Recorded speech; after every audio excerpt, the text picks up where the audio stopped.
Olá, sejam bem-vindos ao canal da BPEX, Associação Brasileira de Estudos em Psicologia do Esporte e do Exercício.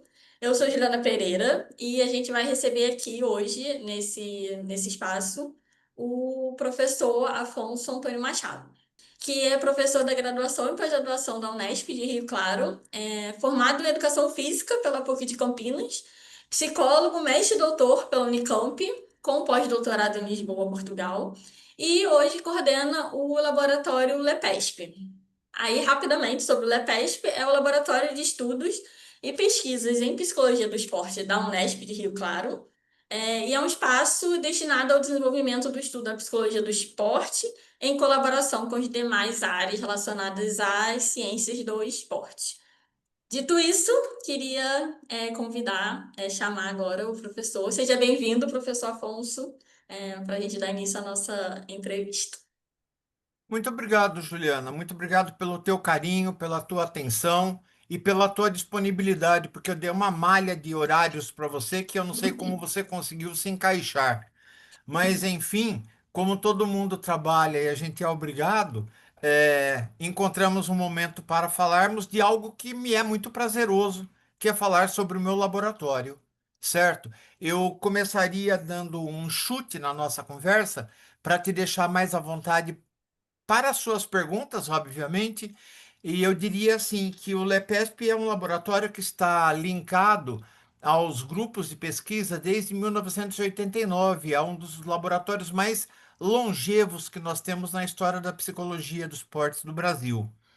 E ele surgiu do interesse e da necessidade que eu percebi na Unesp com os meus alunos, trazendo um olhar mais humanizado, mais humanizador para a prática esportiva e das atividades físicas, naquele contexto universitário. Eu me lembro, Juliana, que na criação do laboratório, a grande preocupação era que ele fosse um laboratório de estudos, porque nós temos um grupo de estudos que funciona toda terça-feira, das 5 às 7 da noite, e além disso, que desse grupo de estudos saíssem as possibilidades de pesquisas. Então, de início, as pesquisas eram pesquisas que dariam origem aos TCCs dos graduandos, aos projetos de iniciação científica, e à medida em que nós fomos nos inserindo ao programa de pós-graduação, nós tivemos a possibilidade de desenvolver dentro do próprio laboratório algumas pesquisas de mestrado, doutorado e pós-doutorado. Então, assim, de uma maneira geral, este é o laboratório de estudos e pesquisa em psicologia dos esportes, o tal LEPESP, para o qual eu passo a palavra para você que me questione sobre aquilo que você entender que é curioso. Então, e aí, assim, sem querer, você já respondeu a primeira pergunta, que era exatamente isso, assim, porque eu acho sempre interessante começar com esse contexto histórico, né? Que independente da história de vida de cada laboratório, seja de 2 anos ou de 20 anos, eu acho que é importante ressaltar. E aí, assim, eu acho que você respondeu já um pouquinho, mas aí só para enfatizar um pouquinho mais. é, Como é que tenta fazer um paralelo assim de como é que era o laboratório antes, né? Você falou que era mais voltado para estudos e agora, como é que ele está hoje? Juliana, eu diria para você assim, como a minha formação sempre me levou a ter uma avaliação muito precisa, e o muito precisa é relativo, porque demanda um olhar cada vez mais atento para esta precisão, mas eu sempre tive um olhar para o contexto, certo? Para o contexto histórico da onde eh, eu quero chegar, da onde eu estou e quais seriam as consequências de um desvio de rota. Isso então me leva a dizer que o laboratório ele vem passando, a cada momento ele passa por um conjunto de reformulações, um conjunto de revisões. Enquanto no início nós estudávamos as questões básicas dos estados emocionais, da aplicação da psicologia dos esportes, do espaço onde a psicologia dos esportes poderia ser inserido, hoje nós já temos uma leitura e um envolvimento sociocultural um pouco mais acirrado. certo? Então, um dos grandes aspectos que eu noto que houve uma mudança significativa é enquanto em tempos anteriores, quando eu digo tempos anteriores, eu digo coisa de 30 anos atrás, 35 anos atrás, que o laboratório tem mais do que isso.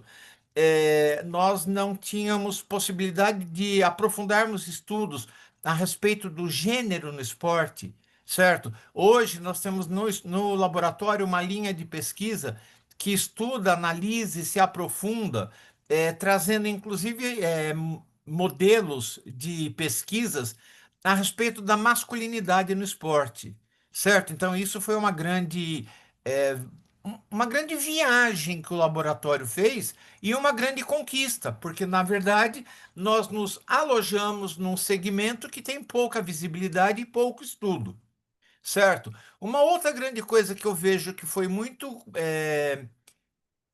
forte, e que trouxe um grande engajamento do nosso laboratório com alguns laboratórios de fora do Brasil, foi a produção de um material que deu origem a um conjunto, né, um conjunto de livros chamados Vulnerabilidade no Esporte, que é volume um, volume 2, volume 3.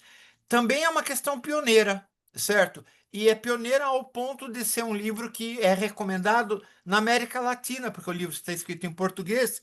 Então, várias pessoas de fora do Brasil adquirem o livro porque entender da vulnerabilidade do esporte em cada um dos seus segmentos é algo significativo e é algo que a psicologia do esporte se faz presente. Agora, eu entendo, no meu ponto de vista, que o pulo do gato, que o pulo de uma grande movimentação e um grande impacto sociocultural foi nós termos criado uma linha que se volte para o estudo dos jogos eletrônicos, dos atletas que perfazem o jogo eletrônico e das consequências que isso tem trazido para a nossa sociedade. Então, no bojo desta linha de pesquisa vem toda a questão de vantagens e desvantagens do uso adequado e inadequado das mídias e dos meios de comunicação e todas as possibilidades que nós temos de entender e incidir sobre os tais jogos eletrônicos e sobre a vida midiática, certo? Porque quando nós percebemos que hoje estar muito tempo colado na mídia é um tipo de transtorno que já é considerado pela Sociedade Brasileira e Internacional de Psicologia, então é uma situação que merece um destaque e que merece ser bem apreciado.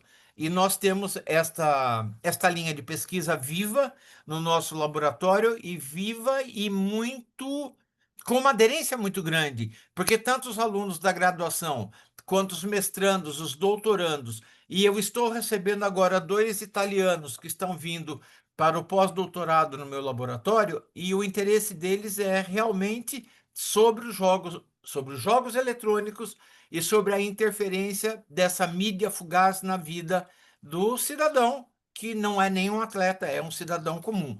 Então, são três perspectivas que eu entendo que são demarcatórias de saltos de qualidade que o laboratório vem passando.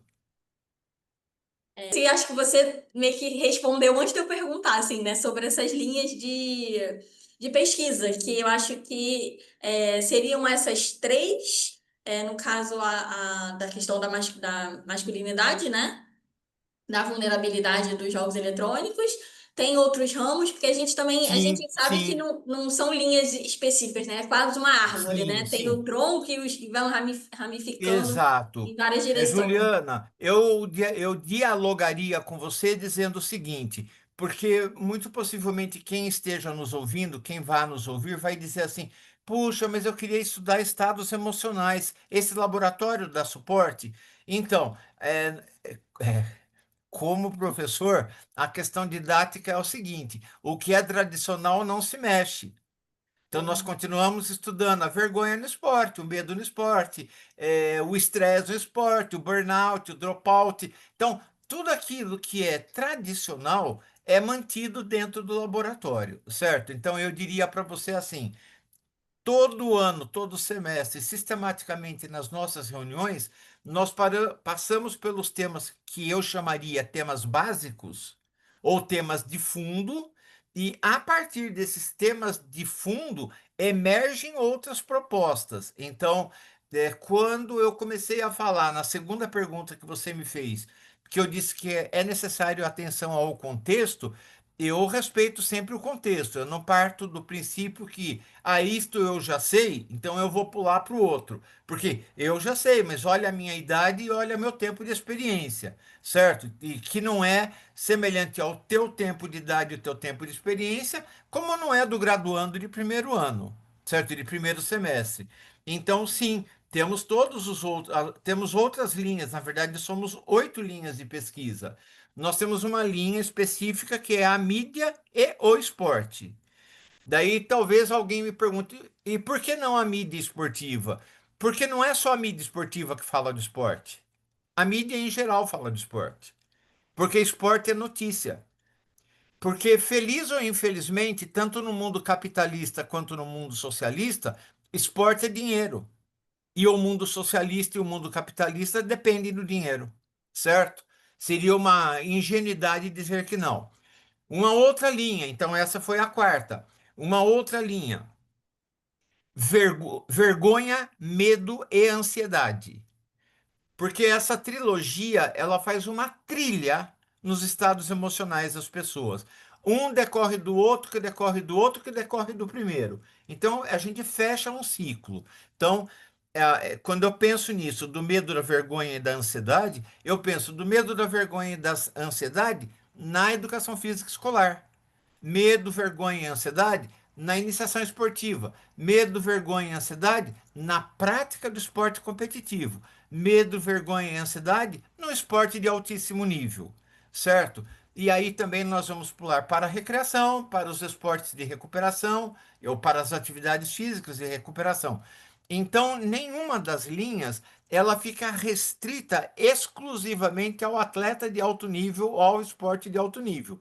Ela fica abrangente do ponto de vista de uso e de possibilidade de replicagem de propostas e ampliação de propostas da educação física escolar, da atividade física como um jogging, um passeio, até propriamente dito Jogos Olímpicos, Jogos Mundiais e tais. Então aí nós temos a quinta linha. A sexta linha eu jogaria para aquelas questões relativas ao estresse, burnout e dropout. Então, que também são decorrentes, não é? E daí, tanto do ponto de vista lá do início da atividade física escolar, até. Então, todos eles, para não repetir o mesmo jargão, fazem este percurso nos períodos de desenvolvimento do homem. Sexta linha de pesquisa. A sétima linha de pesquisa nós resolvemos focar numa questão de uma amplitude bem manifesta, que é o fato de nós estudarmos o gênero no esporte. Então, daí não há masculinidade, gênero. Como é que se vê a questão de gênero? A pluralidade, a diversidade e como isso é visto no esporte. Novamente eu digo, é muito interessante que a gente pense nesta linha em especial, da, do início dela no período escolar, porque algumas questões emblemáticas acontecem na escola e isto não sendo bem observado pelo profissional de educação física e pela gestão escolar, pode vir a se transformar num transtorno posteriormente. Então, para que a gente evite coisas desse tipo, já tem um encaminhamento, um endereçamento. E a última linha que eu trago lá do início dos trabalhos é a tal dualidade da formação da pessoa que vai atuar no esporte, na psicologia dos esportes. Então, é uma linha de pesquisa ou uma linha de estudos voltado à formação de psicólogos de esportes, educadores, professores de educação física, psicólogos, fisioterapeutas, pedagogos e outros profissionais afins. Porque se nós formos observar, Juliana, essa particularidade, quando nós pensamos no nosso território nacional, no Brasil, apesar de nós não termos esse embate muito acirrado na ABPEX, isso ainda é meio conflituoso no Brasil, porque alguns denominam que a área é especificamente da psicologia, outros entendem que a área é especificamente do esporte. E a área não é de nenhum dos dois, conhecimento não tem dono. A área é de todo mundo. Agora, a maneira de aplicar vai trazer para mim algumas características. Dentre essas características, vai chegar o momento em que nós vamos falar de avaliação. Se a avaliação for para a prática esportiva, tá tranquilo. Mas se a avaliação for a avaliação psicológica, aplicando testes psicológicos, obviamente que não é tranquilo, porque isto é genuinamente da prática do profissional da psicologia. Então, essa linha eu diria que é quase que uma linha educativa, mas ela tem dado uma sustentação muito grande para todos os outros trabalhos, porque em qualquer pesquisa, de repente, você se depara com, puxa, estou sentindo necessidade de aplicar um teste de personalidade. Maravilha. Você é psicólogo? Não. Então, encontre um parceiro dentro do grupo com formação em psicologia e ele será seu coautor. E aí acontece a pesquisa. Então, Juliana, da maneira como a gente trabalha no LEPESP, nós temos um trabalho muito próximo, sabe? Nós estamos agora recebendo um grupo de nutricionistas, inclusive de nutricionistas recém-formados, que tem trazido uma colaboração muito grande, certo? E eu tenho me surpreendido muito com a atuação de alguns deles, que têm um olhar voltado à prática do esportes, mas sem aquele olhar da tabelinha nutricional, mas do bom rendimento, do bom funcionamento, da saúde, e, obviamente, quando eu falo em saúde, eu falo da saúde mental, certo? Então, estes pontos de interdisciplinaridade têm sido muito bem aproveitados pelo laboratório. Não, assim, é realmente muito rico, né, o que tem. E eu acho que, como você falou, né, também conversa um pouco com a própria história do laboratório, né, uma história longa, acho que é mais fácil de entender que exista uma diversidade de possibilidade maior. Então, se eu posso receber alguém da área da saúde e dentro desta proximidade o meu laboratório crescer e a pessoa crescer, parabéns, ambos vão crescer. Então, com isso, Juliana, eu diria para você assim: já passaram pelo laboratório, por exemplo, psiquiatras. Um psiquiatra que fez mestrado, um psiquiatra que fez doutorado, certo? Agora está em vias de um psiquiatra que está pensando num projeto para vir para o laboratório. E é um psiquiatra que trabalha com níveis de dopamina e ele quer trabalhar especificamente com jogadores de jogos eletrônicos. Então, claro, cai como uma luva, certo? Mas aí alguém pode me perguntar: mas ele é psiquiatra, ele é da área da saúde. E na área da saúde, ele tem o pé na saúde mental. A psicologia está na saúde mental. Eu tenho que me casar com isto. Certo? Por outro lado, Ju, olha que coisa interessante. Eu já tive orientação de duas meninas, uma menina que é graduada no Instituto de Artes da Unicamp, bailarina, e outra garota que é coreógrafa. Ambas vieram por motivos diferentes e objetivos diferentes entender a questão da imagem corporal e da autoestima. Então, veja, é um casamento bem-sucedido. É um casamento que encontra assento no meu laboratório. Porque no meu laboratório, Juliana, desculpa, estou falando meu, porque na grande realidade o coordenador sou eu, não é? Mas no laboratório que eu coordeno, não interessa o meu objetivo, não interessa que os alunos venham para agregar ao meu currículo Lattes, mas interessa-me sim que o aluno traga o currículo Lattes dele para agregar ao laboratório. Então não me interessa de que área ele é. Se ele for da engenharia, se ele for da arquitetura, se ele for da química, e o discurso dele for no bem-estar, na saúde mental da pessoa, em atividade, muito bem-vindo, venha. Eu imagino que as possibilidades de recepção sejam também, acaba que elas são múltiplas, né? Porque Sim, com muitas vezes pesquisa, até o seu olhar mesmo, como você mesmo falou, né? sim. Tá menos interessado no pontualmente, mais no que vai acrescentar, do ponto de vista da saúde, abre espaço para muitas possibilidades. E aí vem aí eu também, meu papel também aqui é meio que tentar trazer um pouco da experiência da pesquisa, né, ali do laboratório, para quem nunca fez pesquisa, só pegou o artigo ali, leu o resultado e não sabe o que está por trás, assim. Só a título de curiosidade, né, para deixar um pouco mais dinâmica a nossa conversa, imagino como é que deve ser meio que a loucura para coordenar tudo isso, né? E aí, como é que Juliana, funciona a questão de mestrado, doutorado? Eles estão ajudando os I6 que chegam? É Juliana, mais veja que coisa individual? interessante. Eu tive uma orientanda de doutorado que é uma garota norte-americana, Deborah Campbell. Ela analisou os efeitos daquele pastelão que nós tivemos na televisão, que é esta novelinha infanto-juvenil que passa no período da tarde, e que o nome me fugiu da cabeça. Mas, enfim, a Debra fez o doutorado dela em cima disso. Na verdade, ela captou, ela isolou, ela trabalhou de uma maneira bastante séptica, de forma a verificar malhação.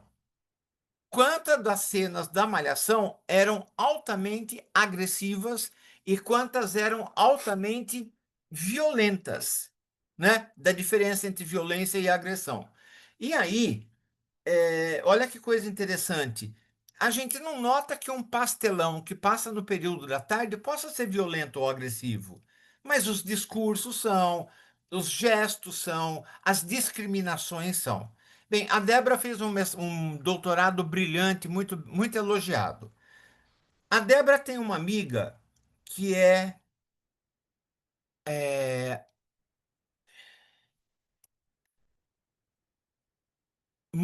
musicista de instrumentos de sopro.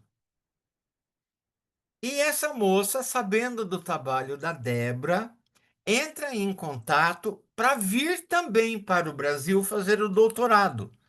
E ela faz um doutorado tratando da possibilidade de fluidez dos estados emocionais diante dos vários ritmos e sons diferentes.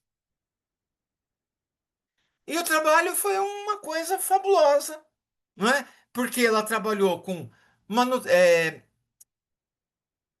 manejo de ansiedade, diminuição de estados de prostração, diminuição de estados de violência e agressão, das percepções de violência e agressão.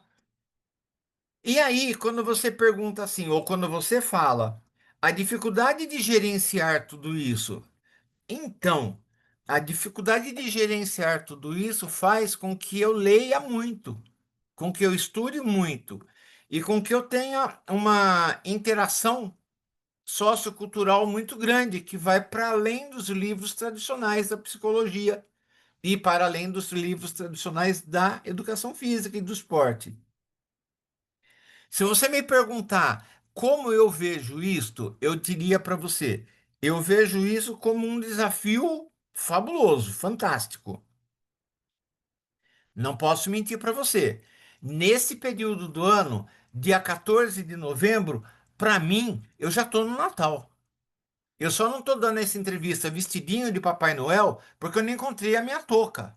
Mas eu já estou no Natal, porque eu já não estou dando conta das coisas, né? A gente havia marcado uma hora para nós nos encontrarmos aqui e no fim eu acabo mandando uma mensagem. Ju, estou chegando em casa, porque eu me atrasei no caminho, porque eu tinha coisa para resolver na clínica que eu coordeno, porque eu sou multitarefas, né? Tem um monte de coisa para fazer. Porque além da Unesp, eu sou coordenador de uma clínica de atendimentos, uma clínica escola aqui em Jundiaí, na minha cidade. Então, à noite, eu tenho o meu terceiro período, eu dou aula no curso de psicologia. E não dou aula de psicologia dos esportes.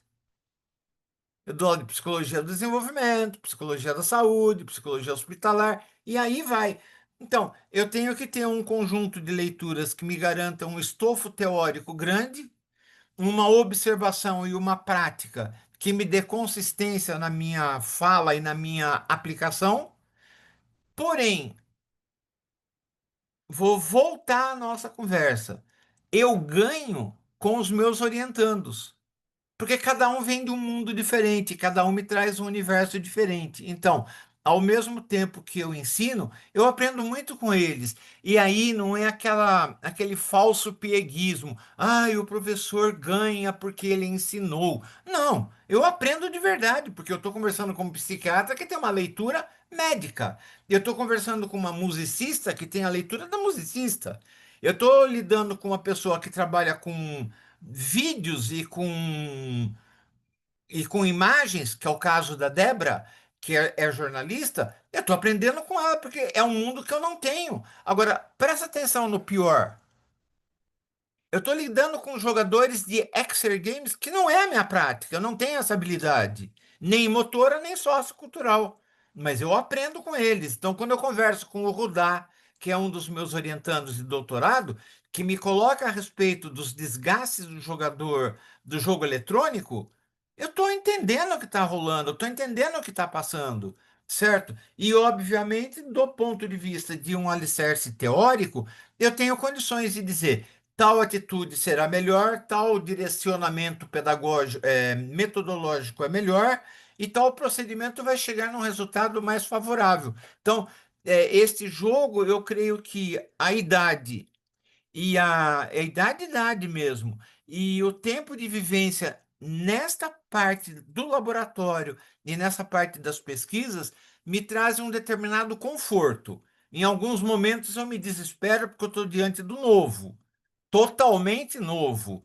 Mas esse desespero logo volta a um lugar comum, eu estabeleço um patamar e toco diante disto, certo?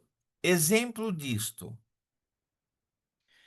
Eu orientei um doutorado de um jovem que queria estudar o estado de ansiedade pré-competitiva de jogadores de squash.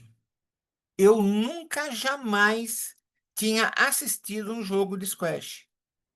Então eu me matriculei numa academia, eu fui ver o que é o squash, eu fui viver o squash para sentir que momento aquilo vai me deixar ansioso, que momento aquilo vai alterar o meu estado emocional, certo? Então, são experiências que hoje eu posso dizer, novamente, pela minha idade, pela minha situação, eu consigo vivenciar para poder ensinar.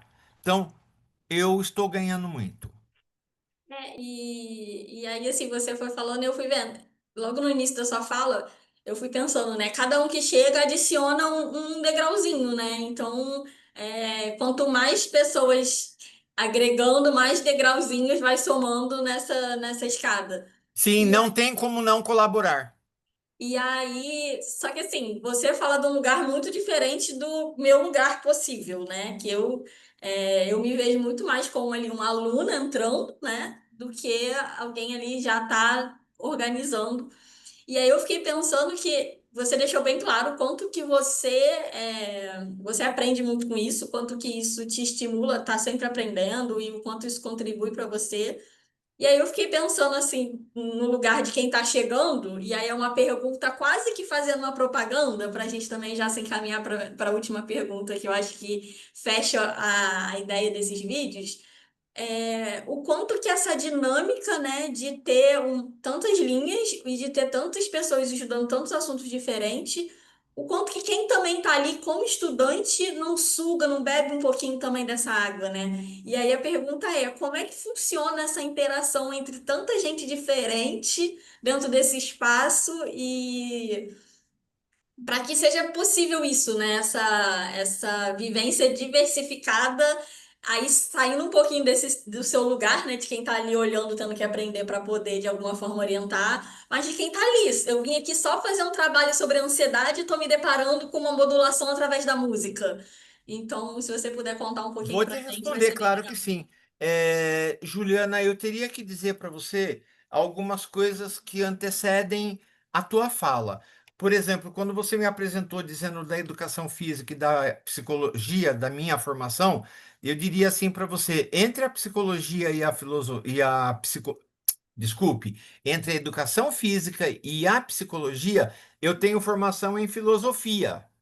A E formação outras em coisas também, né? filosofia Porque eu tive que cortar porque era é muita coisa. a formação em filosofia me fez conhecer um mundo que para mim era praticamente impossível de existir, né? Que é um mundo que existe por conta dos processos dinâmicos, né? E na minha formação em psicologia, em filosofia, eu aprendi muito sobre o caos, sobre a teoria do caos. Então, antes de eu ir para psicologia, para formação em psicologia, eu tive um casamento muito forte com o Ilya Prigogine. E aí eu aprendi a ver que o sistema dinâmico cobra. E ele cobra mudanças radicais e às vezes num tempo mínimo, fugaz, e às vezes num tempo muito demorado. E por isso ele é dinâmico e por isso ele não é controlável, certo? Bom, então sai da teoria, vem para a prática do laboratório. No laboratório, eu diria para vocês que, para você e para todos, que nós vivemos o verdadeiro samba do crioulo doido. Você chegou hoje lá e vai ter uma fala sobre motivação na educação física escolar. Então a Bruninha vai lá, apresenta o trabalho dela, esse é meu trabalho, fiz na escola tal, papapá, papapá.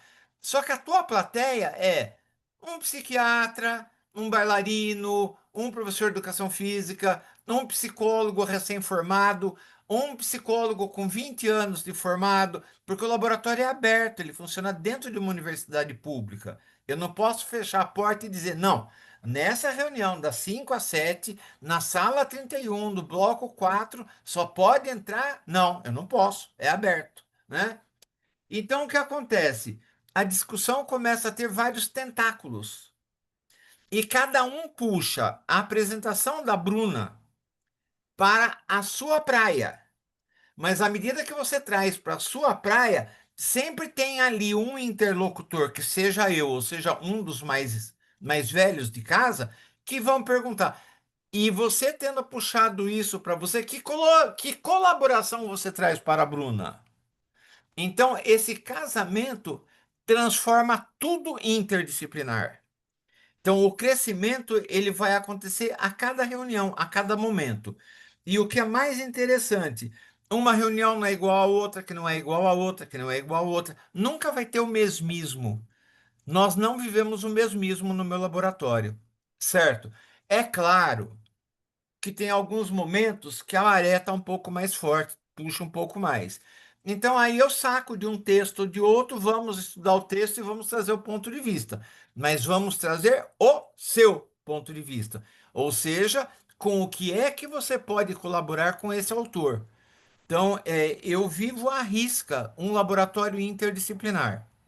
Talvez, Ju, eu me negasse a dizer, eu jamais teria um laboratório fechado em psicologia dos esportes, assumiria a linha ou abordagem da análise comportamental, e aqui só se fala disso. Eu acho que eu não tenho um enquadre para isso. Eu jamais faria do meu laboratório um laboratório que diga assim é, vamos observar tal fato à luz da psicanálise e somente à luz da psicanálise.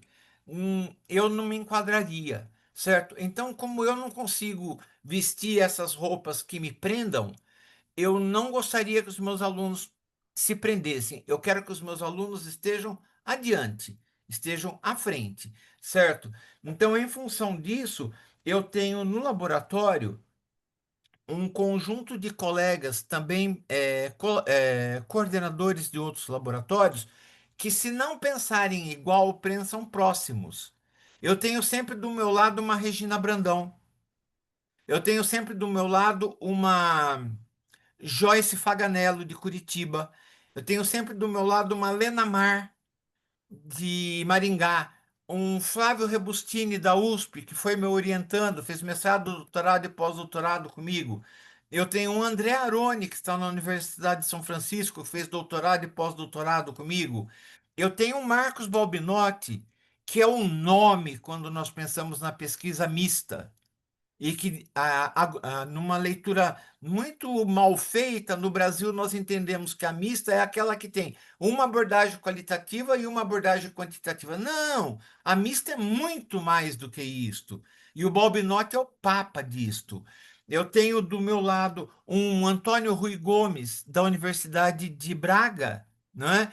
Que tem a visão muito apropriada dos grupos, das gestões, das organizações e da escola. Eu tenho um Sidônio Serpa, ex-presidente da Sociedade Internacional de Psicologia dos Esportes. E aí vai, um conjunto de outras pessoas. E por que isto? Porque isso vem dar, primeiro, parâmetros para o avanço do grupo. Segundo, credibilidade, não só no Brasil, mas fora do Brasil. Porque, na verdade, Juliana, eu acredito que os meus alunos entendam que o que eu estou fazendo como coordenador é alguma coisa que amanhã ou depois eu vou parar, que eu não vou ter saúde física e mental para dar conta disto. E que se eu parar, alguém tem que tomar a dianteira. Então tem que ser alguém que use os mesmos óculos que eu uso para enxergar a ciência. Sim. Respondi? Respondeu, claro. É, mas assim, eu acho interessante isso que você trouxe, né? Porque não que seja melhor ou pior, que dê certo ou que não dê, mas é uma questão de identidade, né? Você se identifica Sim. com esse raciocínio e se aproxima de pessoas que compartilham o mesmo raciocínio. E aí é o convite também, que é para fechar também a nossa. Porque se a gente pudesse também, tem muita coisa para ser dito, né? Eu acho que essa questão da colaboração internacional, eu acho que é uma Mas a coisa gente pode fazer interessante. entrevista um, entrevista Entrevista 2, dois, três. entrevista 3. Assim, eu acho que esse vídeo inicial era para fazer, tipo, dar uma cara do grupo de pesquisa. Como que um grupo de pesquisa, que cara que tem? O que que acontece ali dentro? O que não impede de depois a gente fazer outros vídeos explicando um pouco mais sobre alguns aspectos mais específicos que dá para aprofundar com mais constância, com mais constância não, mas com mais Firmeza. substância. Como é que se dá assim, se alguém se interessar porque na minha cabeça estava essa expressão, né? Se alguém se interessar por fazer parte desse caos criativo, né? Que você Eu descreveu. acho assim, tá. Mas o grande problema é uma coisa que eu me deparo muito com essa dificuldade. Olha, quando eu penso, eu quero ir para um grupo de pesquisa, é muito mais. Quando alguém me pergunta, eu não indico o meu. Por quê? Porque é muito mais fácil ir para um grupo de pesquisa. As pessoas do estado de São Paulo. Quem está perto da capital e direto para a capital, procura Flávio, procura Regina Brandão, procura Marcelo Calegari, já está na capital.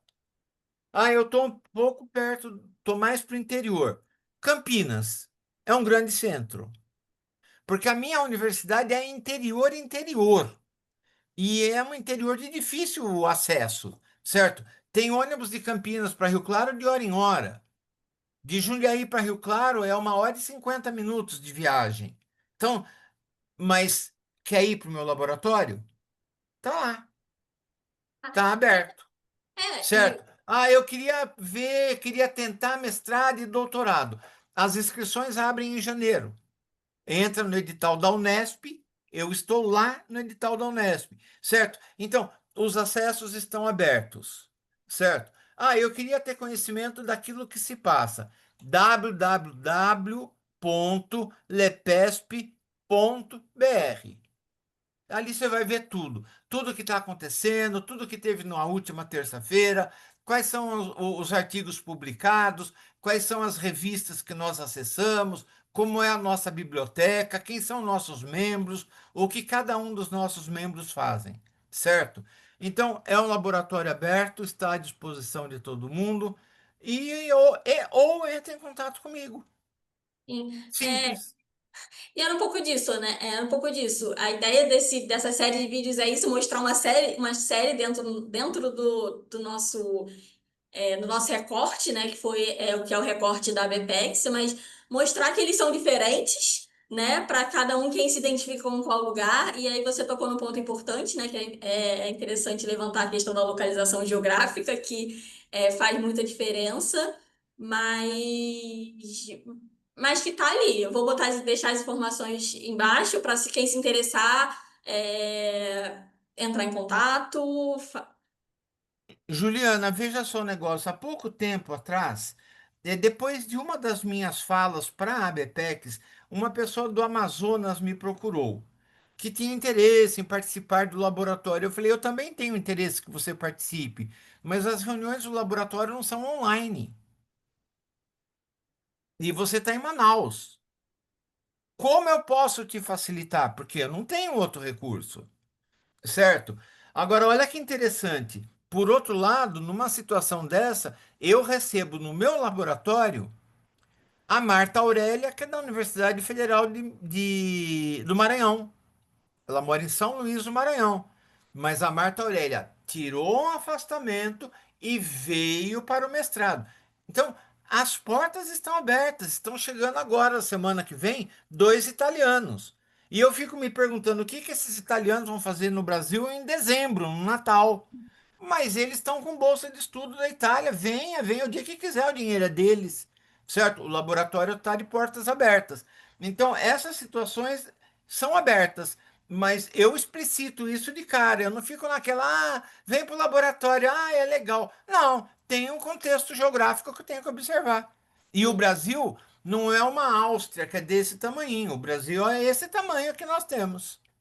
Não, e eu acho também que e aí talvez assim, a pessoa que está assistindo agora, né, volte talvez no vídeo aqui e pegue todas essas referências que você falou, que tá ali colado contigo, ombro a ombro, e que tá, de certa forma, um pouco espalhado. Então, assim, necessariamente não tá disposto a se mudar para uma cidade do interior, volta no videozinho, dá uma olhada naqueles professores que foi citado, que pensam um pouco parecido, e talvez E vai em fazendo os ações. links, vai cobrando da gente dados. É, Porque pensa bem, Juliana, você e o Eduardo, eu os vi ao vivo e a cores no Congresso no Rio. Nunca mais nós nos vimos. Mas nós estamos a 8 horas de distância. De é, avião, estamos a 1 hora. Mas você não pode vir todo dia para cá, eu não posso ir todo dia para aí. Então, esta realidade é a realidade que os laboratórios de um país grande como o Brasil vivem. sim. Mas aí, mais uma vez, né, puxando a sardinha pro nosso lado, assim. E acaba que o recorte também fica muito sul e sudeste, né? Mas aí fica a provocação para depois, assim, para pegar esses exemplos desses grupos que estão acontecendo em vários lugares, porque é isso, né? A gente não quer fazer a promoção de um grupo de pesquisa, a gente quer fazer dois grupos para que as pessoas se identifiquem, ver onde que interessa, qual é o pensamento que se aproxima mais, geograficamente onde está mais Sim, perto. sim. Eu E acho que o lembrar dos papel é processos esse. de meiose e mitose, né? Que vai se multiplicando e dividindo.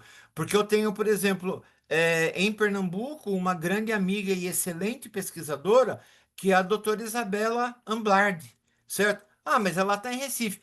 Trocamos informação semanalmente. Estou constantemente em bancas dela e ela está constantemente em bancas minhas. Ou seja, os nossos referenciais estão crescendo juntos sempre. Certo? Então, basta a gente ter um tiro certeiro e ir em busca daquilo que a gente quer. O que não pode é deixar de estar ao lado de uma associação que está crescendo, que é abrangente e está de portas abertas.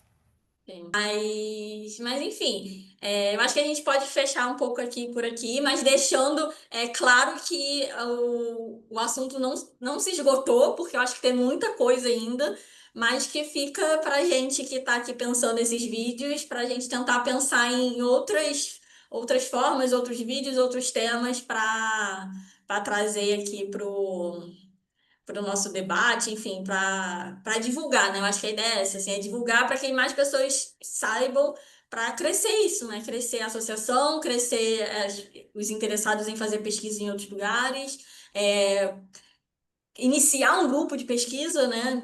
Você sabe, mas a gente só consegue isso se a gente divulgar o que tem, né? Então a Sim, proposta é essa. Dito isso, eu queria agradecer muito a presença do professor. Eu sei que a agenda, né? Eu vi em mãos. Como é que estava a agenda da dificuldade de marcar, porque são muitas coisas, e aí depois da nossa conversa eu entendi um pouquinho da dificuldade de marcar um horário, mas e aí isso só torna o meu agradecimento ainda maior, assim, de ter conseguido abrir uma brechinha, uma horinha ali para a gente conseguir conversar, que foi muito produtivo, gostei muito dessa nossa conversa, e fica meu agradecimento a todo esse conhecimento que está ali borbulhando aí nesse. Eu nunca vou. Na minha cabeça tá muito isso, assim, esse caos criativo, né? Juliana, quem agradece sou eu. Eu me coloco à disposição.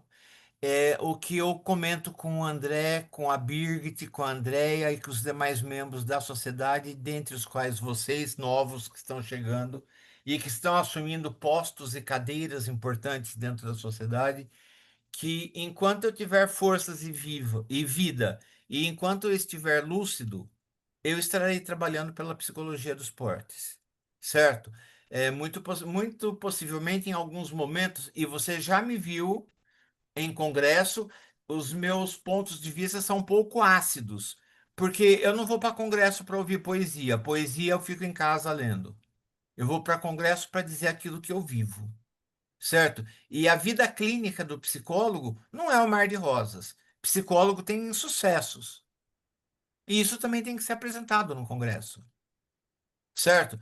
Aquele plano que não deu certo, aquele planejamento que você errou. Você errou na estratégia, você errou no cronograma. Então, isso tem que ser explicitado, porque isso é didático, o outro tem que aprender com isso. Então, eu me nego a ir num congresso para contar poesia. Poesia eu fico em casa, certo? Então, dito isto, muito obrigado por você ter me convidado, muito obrigado pela BPEX permitir que eu seja um membro. Eu já sou quase membro honorário, e eu diria para você e para todos que a psicologia dos esportes no Brasil ela é violentamente grande. O duro é que cada um trabalha isoladamente e está na hora de nós pensarmos em trabalhos com coautoria. É assim que o mundo vai crescer, tá bem? Amarrar os pontos. Muito obrigado pela tua atenção, pela sua dedicação, pelo teu estímulo de me fazer falar. E a gente se vê ou se revê em breve.